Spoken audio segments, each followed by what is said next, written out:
నమస్తే రమగారు. నమస్తే జయ. ఇప్పుడేమిటి ఒక కథ అడగటానికి రెడీగా ఉన్నావు నువ్వు? నేను నోరు విప్పకుండానే మీరే అంటే ప్రతిసారి నువ్వే అడుగుతావు కదా జయ. అదేమిటి ఇదేమిటి ఇప్పుడు నేను అడుగుతాను చెప్పు. లైఫ్లో మారాలా? మీ సీట్ మారద్దు, నీ సీట్లో నువ్వు ఉండు. నా సీట్ నాదే. ఓకే. జీవితానికి ఏం కావాలి? డబ్బులు కావాలా, సుఖం కావాలా? ఏది జీవితానికి అవసరమని భావిస్తారు జనరల్గా? నువ్వేం భావిస్తావు, అందరూ ఏం భావిస్తారని నీకు అనిపిస్తుంది? ప్రశాంతత కావాలేమో అనిపిస్తుందండి నాకు. అంటే ప్రశాంతత డబ్బులు రిలేటెడ్ ప్రశాంతత, లేకపోతే ఎంజాయ్మెంట్ అంటే మన హాయిగా ఉండటానికి ఉండే ప్రశాంతత, మనం ఎంజాయ్ చేయాలి కదా. అన్నీ మిక్స్ అవ్వాలి కదా రమ్మగారు. డబ్బులతో కూడినా లేకుంటే ఎంజాయ్మెంట్తో కూడినా ఏదేమైనా అల్టిమేట్గా ప్రశాంతత, మనసు శాంతిగా. అమ్మయ్య బాగున్నావు. అంటే ఇప్పుడు ప్రశాంతత అనేది వ్యక్తుల మనసుకి సంబంధించింది. అది వాడికే అర్థమవుతుంది కానీ పక్కవాడికి అర్థం కాదు. పక్క వాళ్ళకి ఎట్లా అర్థమవుతుంది? మనం కూల్గా ఉంటాం, ఎలాంటి ఇబ్బందుల్లో అయినా కొంతమంది కూల్గా ఉంటారు.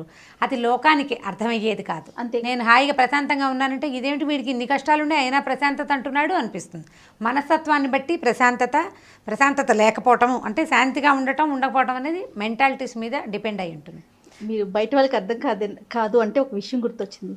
మాలాగా అంటే నాలాగా మేకప్ వేసుకునే మా ఆర్టిస్టులందరికీ కూడా ఇది ఒక చిన్న సమస్య రమ్మగారు. ప్రతి జీవితంలో ఎన్నో ఒడిదుడుకులు ఉంటాయి, కష్ట నష్టాలు ఉంటాయి, సంసారంలో ఎన్నో బాధలు ఉంటాయి. అయినా కూడా మేకప్ వేసుకునేసరికి బయట వాళ్ళకి ఏం కనిపించదు. అదే వీళ్ళకేంటి అదే అలాగే అనిపిస్తుంది అని అనిపిస్తుంది. అదే వీళ్ళు బాగున్నారని తోస్తుంది. అంటే దాన్ని మనసులో ఉన్న బాధ కనిపించదు. మెయిన్ కప్పేది మేకప్, అది కప్పేస్తుంది, మనకు కనపడదు. ఇప్పుడు మన దైనందిన జీవితంలో రోజువారీ మనం హాయిగా ఉన్నాము అనేది ఎదుటివాడికి అర్థమయ్యే విధానం కొంత ఉంటుంది. అది మన డబ్బులో కానీ మన ఎంజాయ్మెంట్లో కానీ తెలియాలి. అయితే డబ్బా ఎంజాయ్మెంటా, డబ్బా మనం హాయిగా ఉండటమా అనే దాని మీద మంచి మంచి కథలు ఉన్నాయి జయ మన దగ్గర. చాలా మంచి కథలు ఉన్నాయి. అసలు కథలు ఇలాంటి వాటి మీద ఉంటాయా అని ఆలోచిస్తున్నాను. ఉన్నాయి మంచి కథలు ఉన్నాయి. అయితే ఇప్పుడు మనకి బృహత్ కథల నుంచి ఒక మంచి కథ చెప్తాం. ఓకే. ఒక యశోవర్మ అని ఒక అతను ఉండేవాడు. ఈ యశోవర్మ ఏంటంటే వాళ్ళ నాన్న వాళ్ళు కాస్త ఆస్తిపాస్తి అన్నీ ఇచ్చారు. అయితే ఇతను కొద్దిగా ఫ్రెండ్స్ ఎక్కువ, స్నేహాలతోటి పెళ్లి చేసుకున్నాడు. కానీ అంటే పాతకాలపు కథల్లో ఏముంది, చిన్నప్పుడే పెళ్ళిళ్ళు అయిపోతాయి. ఇతనికి 14 ఏళ్ళు ఉండగానే వాళ్ళ నాన్న పెళ్లి చేశాడు చిన్న పిల్లని చూసి. పెళ్ళి అయింది. కానీ కొంతకాలం తర్వాత భార్య గర్భవతి అయింది. ఓ కొడుకో కూతురు పుట్టారు. పిల్లవాడు పోయాడు, తల్లి మరణించింది.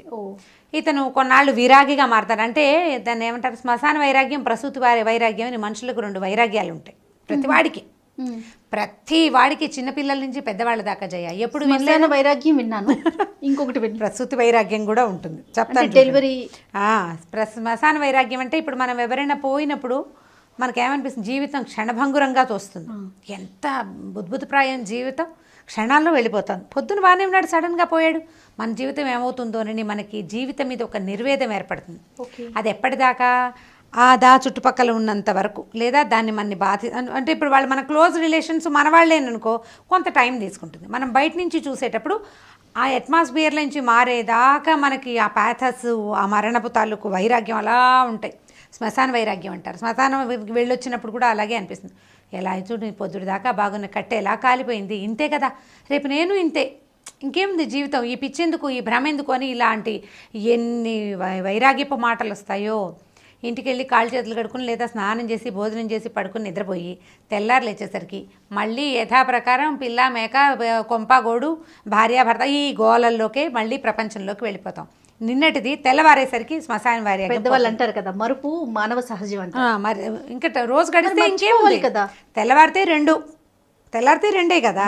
చాలా సహజంగా నిన్నటి సాయంకాలం మనని బాధించిన శ్మశాన వైరాగ్యం తెల్లారేసరికి పోతుంది. ప్రసూతి వైరాగ్యం కూడా అంతే. ఈ డెలివరీ టైంలో మహాహింసపడే స్త్రీలు ఇంకెప్పుడు కనకూడదు అనుకుంటారు. వద్దు ఈ జన్మ, ఇక మళ్ళీ ఈ పని చేయకూడదు అనిపించేస్తుంది. ఈ బయట తిరిగే మగవాళ్ళు భర్తలు కనుక వాళ్ళ ప్రజెన్స్లో ఉన్నారనుకో, దేవుడా ఇంకెప్పుడు ఈ సంతానాన్ని కలిగించే ప్రోగ్రామ్ని మనం పెట్టుకోకూడదు అనిపిస్తుంది. పిల్లవాడు బయటకు వచ్చాక నీ ముందు పడిన నెప్పంతా మర్చిపోతారు. వాళ్ళు మర్చిపోతారు, వీళ్ళు మర్చిపోతారు. దానికోసం పెట్టిన ఉరుకులు పరుగులు, ఇబ్బంది, బాధ అన్నీ కూడా చంటిబిడ్డ మొహం చూడంగానే ఈ ప్రసూతి వైరాగ్యం మొత్తం గంగలో కలుస్తుంది. మళ్ళీ స్టార్ట్. సంవత్సరం తిరిగేసరికి ఆవిడ మళ్ళీ హాస్పిటల్కి వెళ్ళిపోతుంది, ఈయన మళ్ళీ బయట తిరుగుతూ ఉంటాడు. ఇదివరకంటే పాత రోజుల్లో కథలు కదా. ఇప్పుడేముంది, 30 ఏళ్ళు వస్తే కానీ పిల్లల్ని గంటలేదు. ఓసారి వెళ్తే చాలే అనిపిస్తుంది. ప్రసూతి వైరాగ్యం లెంగ్దీగా ఉంటుంది అనమాట. మన ఈ యశోవర్మ కూడా ప్రసూతి వైరాగ్య శ్మశాన వైరాగ్యాలు 2 వచ్చినాయి. అయ్యో. దాంతో చాలా కాలం అతను డల్గా ఉండిపోయాడు. ఈ ఉండి ఏం చేశాడంటే ఫ్రెండ్స్ తోటి ఎంజాయ్ చేయటం మొదలుపెట్టాడు. చేయగా ఆస్తంతా కరిపి, అంటే ఏం లేదు, ఎక్కడో చోటుగా మర్చిపోవడానికి కోసం అని చేసే ప్రయత్నంలో భాగంగా ఆ ఊరు ఈ ఊరు, ఆ గుడి ఈ గుడి, 2-3 ఫ్రెండ్స్ని వేసుకుని తిరిగి ఏముంది, ఒకళ్ళు వెళ్తే 100 రూపాయలు ఖర్చు, ముగ్గురు వెళ్తే 300 కాదు 500-600 అవుతుంది కదా. ముగ్గురికి పెద్ద రూమ్ కావాలి, బోల్డన్ ఉంటాయి వ్యవహారాలు.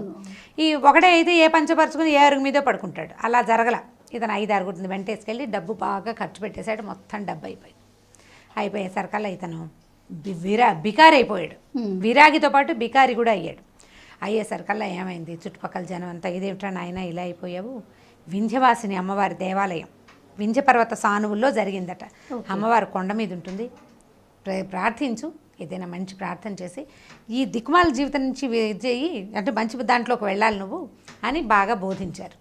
బోధిస్తే ఇతను ఏం చేశాడు, అప్పుడు బుద్ధి తెచ్చుకున్నాడు కదా, ఆలోచించుకుని ఏం చేశాడు, బాగా 35 సంవత్సరాలు వచ్చాక వింధ్యవాసిని మాతని సేవించాడు.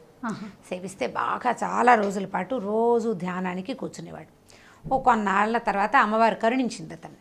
కరుణించి ఆ అశరీరవాణి వినపడింది, వత్స నీ శ్రమను ఫలించింది, నీకేం కావాలో కోరుకో అంటే అమ్మ ఏదైనా జీవితాన్ని ఇవ్వమన్నాడు. అయితే ఆవిడేమడిగిందంటే అర్థశ్రీ కావాలా భోగశ్రీ కావాలా అని అడిగింది. ఇతను అర్థశ్రీ అంటే ఎవరు అంటే ఏమిటి, భోగశ్రీ అంటే ఏమిటి, అమ్మ ఈ 2 నాకు తెలీదు, నాకు ఏది మంచిదో అది ఇవ్వంటే ఈ 2 ఎక్కడున్నాయో తెలుసుకో, నువ్వు తెలుసుకుని ఆ 2 నీకు ఏది కావాలంటే అది ఇస్తాను, చాయిస్ ఆయనకి అని చెప్పింది.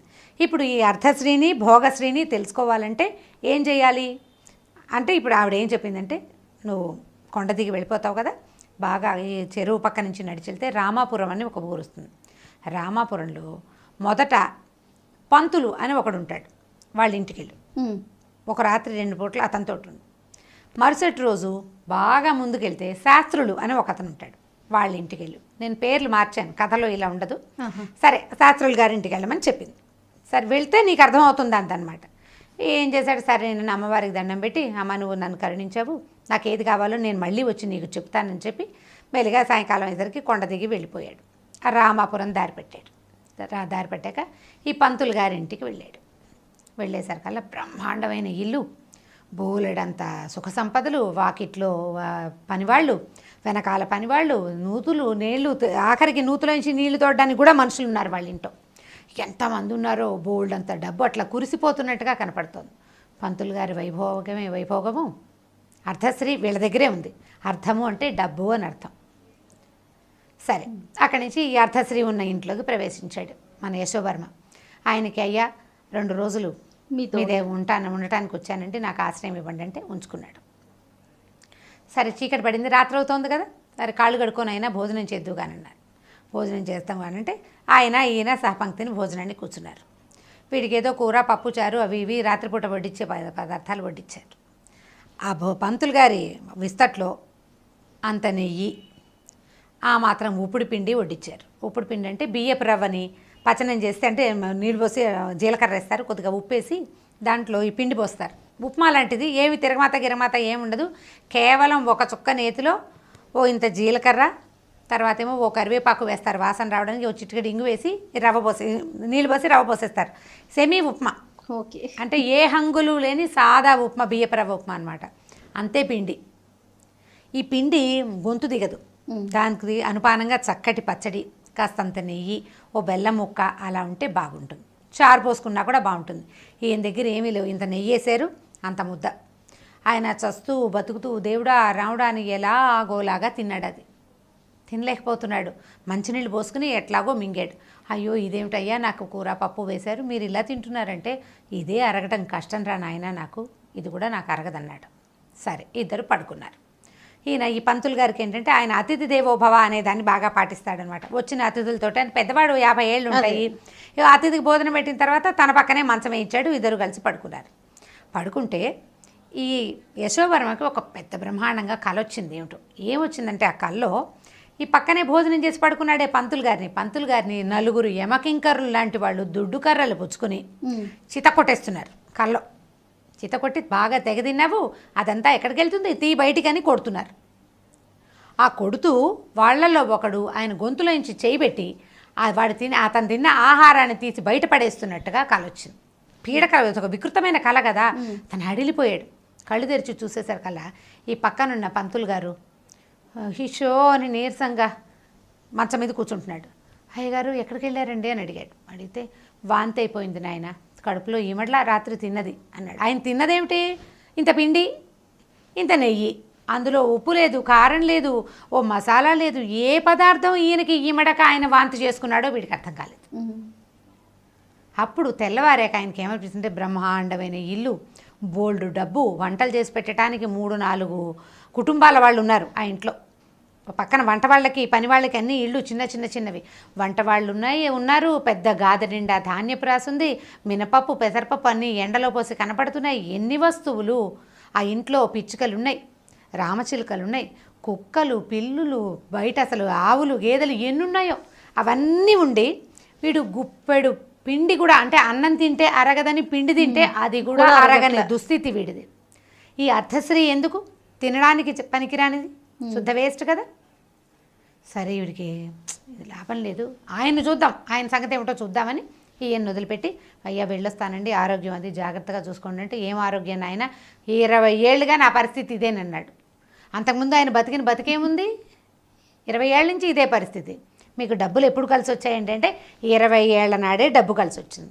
20 ఏళ్ల నుంచి ఇదే పరిస్థితి, ఇంతే తింటాడు, అది కూడా తెల్లారేసరికి పొట్టలో ఇమడదు, ఆయన అనారోగ్యంగా దేవుడా రాముడా అని ఉంటాడు. ఎంత డబ్బు వచ్చి పడిపోతుంది, డబ్బు ఏ ప్రయోజనము లేదు, ఆహారానికే పనికిరాని డబ్బు ఎందుకు, వేస్ట్ కదా. సరే ఇక్కడి నుంచి వెళ్ళాడు. బాగా నడిచి సాయంకాలానికి మన శాస్త్రులు గారి ఇల్లు చేరాడు. ఇది పర్వాలేదు, ఒక మాదిరి ఇల్లు, కళ్ళగా చక్కగా బాగుంది. ఓ 2 ఆవులు 2 దూడలు కట్టేస్తున్నాయి. ధాన్యపు గాదెలు వాళ్ళింట్లో చూసినట్టుగా అంతంత లేవు, కానీ ఒక మాదిరి ధాన్యపు గాదె. తర్వాత ఏమో కాస్త నీళ్లు తోడుకోవడానికి ఓ బావి, ఒకళ్ళు 2 పనివాళ్ళు ఉన్నారు కాస్త సాయం చేయడానికి. ఆ రోజుల్లో ఉండేవాళ్ళు కొద్దిగా మోతుబరి అంటే ఓ 2 పనివాళ్ళు ఉండేవాళ్ళు, ఓ 2 కుటుంబాల వాళ్ళు ఈ పెద్ద కుటుంబం మీద ఆధారపడి బతికేవాళ్ళు అనమాట. సరే వెళ్ళాడు ఆ పంతులు గారు శాస్త్రులు గారింట్లోకి. నమస్కారం అండి, నేను ఏదో ఫలానా ఊరి నుంచి వచ్చాను, ఈ పూట ఆతిథ్యం ఇస్తారని వచ్చానంటే రమ్మన్నాడు ఆయన. రమ్మన్నాక సరే కాసేపు ఏదో పిచ్చాపాటి మాట్లాడుకున్నారు. బయట నుంచి ఎవరో ఓ బుట్టలో మామిడి పళ్ళు పట్టుకొచ్చి ఇచ్చారు, ఎవరో తెచ్చిచ్చారు మామిడి పళ్ళు. ఊళ్ళల్లో అలా జరుగుతుంటాయి కదా. చక్కగా ఈయన కేకేశాడు, ఓ మామిడి పళ్ళు ఎవరో తెచ్చిచ్చారు చూడు అంటే, ఆవిడ చక్కగా చెక్కులు అవి తీసి ముక్కలు తరిగి పెట్టి పళ్ళెల్లో పెట్టి ఇద్దరి మధ్య పెట్టింది. చెరువు అన్నీ మామిడి పళ్ళు తిన్నారు. మీకు తోట ఉందండి అని అడిగాడు ఇతను. తోట దొడ్డే మనకేముంది బాబు, ఏమీ లేదు, ఎవరో స్నేహితులు పంపించారు. తోటలు దొడ్లు ఉంటేనే వస్తాయి ఆ మామిడి పళ్ళు, ఎవరైనా స్నేహితులు ఇచ్చినా వస్తాయి కదా. మామిడి పళ్ళు తిన్నారు. అక్కడి నుంచి ఇంకొక అరగంట గడిచింది. భోజనం ఏదో వంట నడుస్తోంది లోపల. ఒక 5-6 మనుషులు గబగబా వచ్చారు ఆ ఇంట్లోకి. ఈ వచ్చిన వాళ్ళు ఏం చేశారు, అందులో ఇచ్చిన 2 స్త్రీలేమో వంటకు సహాయం చేయడానికి వంటింట్లోకి వెళ్ళిపోయారు ఏవో వస్తువులు పుచ్చుకొని. మగవాళ్ళు 2-3 వీళ్ళ దగ్గర కూర్చున్నారు. కూర్చుని ఆ జేబులో నుంచి కొంత డబ్బులు తీసి ఈ శాస్త్రులు గారి చేతిలో పెట్టారు. అయ్యా ఈ డబ్బు ఉంచండి, ఈ డబ్బులు ఉంచండి, మీరు కాశీ వెళ్తామన్నారు కదా అక్కడ వాడుకోండి, నాకు కూడా కాశీ జలం కాస్త గంగజలం కొంత మాకు కూడా పట్టుకురండి అని డబ్బులు చేతిలో పెట్టారు. ఆయన నవ్వే ఏమన్నాడంటే, బాగుంది నాయన, ప్రయాణానికి డబ్బులు వచ్చేసినాయి, విశ్వేశ్వరుడు ఈ రకంగా కాచాడని ఆయన డబ్బులు తీసి జేబులో పెట్టుకున్నాడు. అంటే ఆయన కాశీకి ప్రయాణం అయ్యాడు, డబ్బులు లేవు, డబ్బు వచ్చేసింది. డబ్బు వచ్చింది. ఇప్పుడు వాళ్ళు ఎవరో తెచ్చిచ్చారు, వాళ్ళకి కాశీ నుంచి గంగాజలం కావాలి, ప్రయాణం చేయగలిగే అవకాశం లేదు, వెళ్తున్న వాడికి డబ్బు ఇచ్చి గంగాజలం తెప్పించుకుంటారు. అక్కడి నుంచి వెళ్ళిన లోపలికి వెళ్ళిన ఆడవాళ్ళు వస్తువులు పుచ్చుకెళ్ళారు కదా, కూర నార ఏవో చేత్తో పుచ్చుకెళ్ళారు. చక్కగా భోజనం పెట్టారు, రొట్టెలు అవి ఇవి బోల్డని పదార్థాలు ఉంటే, ఇదేమిటి రొట్టెల పిండి ఎక్కడదో నీకు అని భార్యని అడిగాడు. అబ్బే కాదండి, ఇందాక వచ్చారు కదా వాళ్ళు పట్టుకొచ్చారు, వాళ్ళు రొట్టెలకి పిండి పట్టుకొచ్చారు, పాయసం చేయటానికి బెల్లం పట్టుకొచ్చారు, వీళ్ళింట్లో ఏదో పప్పు చారు పెట్టారు. ఇప్పుడు రొట్టెలు, పాయసం, పప్పు, చారు, ఎన్నైనా పదార్థాలు. సాయంకాలపు మామిడి పండు ఎలాగ ఉంది మజ్జిగాన్నంలోకి, ఏమో మజ్జిగ పోయి అన్నాడు ఆయన. పోయి అంటే మజ్జిగ ఎందుకు, మన పాలే పెరిగే ఉంది, పొద్దున పంపించారు సుబ్బారాయుడు గారు, పొద్దున వచ్చిన సుబ్బారాయుడు గారు పెరుగు పంపించారని పెరుగు కూడా తెచ్చివేసింది.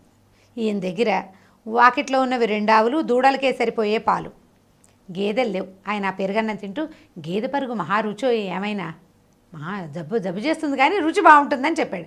అంటే గేదె పెరుగు వీళ్ళింట్లో లేదు, బయట నుంచి వచ్చింది. సరే భోజనాలైనా చేతులు కడుక్కున్నారు, ఓ పక్కన పడుకున్నారు. ఈయన కూడా ఓ చాపేశారు. ఆయన చాప మీద పడుకున్నాడు, ఈయన చాపేసుకుని పడుకున్నాడు. పడుకున్న తర్వాత కాస్త ఆ కబుర్లకి చెప్పుకున్నారు. మీ దగ్గర మీకేం ఆస్తుంది ఏముందంటే, ఏమీ లేదు నాయన, ఈ ఇల్లేను, ఈ ఇల్లే, ఒక కొద్దిగా పొలం ఏదో ఉంది, ఏదో సంవత్సరం తిరిగేసరికి డబ్బులు వస్తుంది. మరి మీరు ఎలా చేస్తారంటే, మీకు డబ్బు ఎక్కడి నుంచి వస్తుంది, మీరు సంసారం ఎలా నడుపుతారంటే, ఏమో భగవంతుడు నడుపుతున్నాడు, జరిగిపోతుంది భోగం.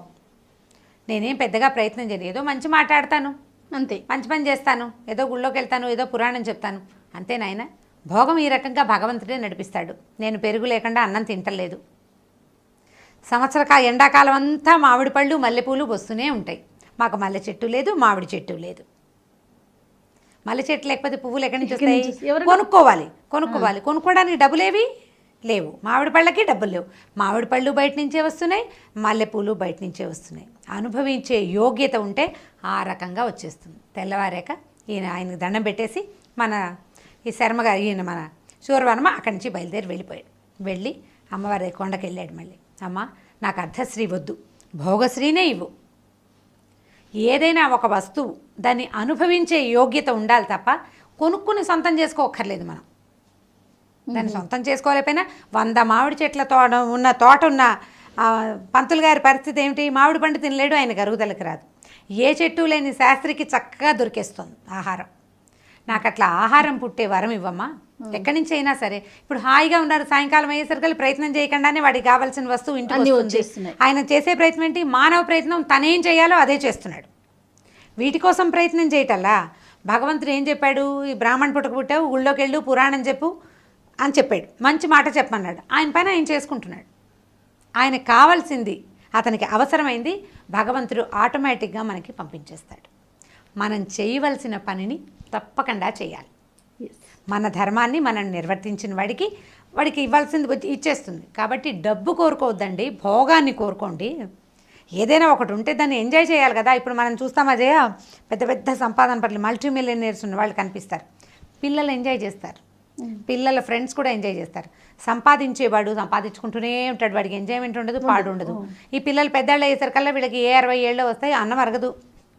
రాత్రిపూట మేమేం తింటాం? 2 రొట్టెలు పప్పు అని మొన్న ఎవరో ఒక మల్టీ మిలియనర్ చెప్పాడు. ఓన్లీ 2 రొట్టెలు పప్పు తింటాట.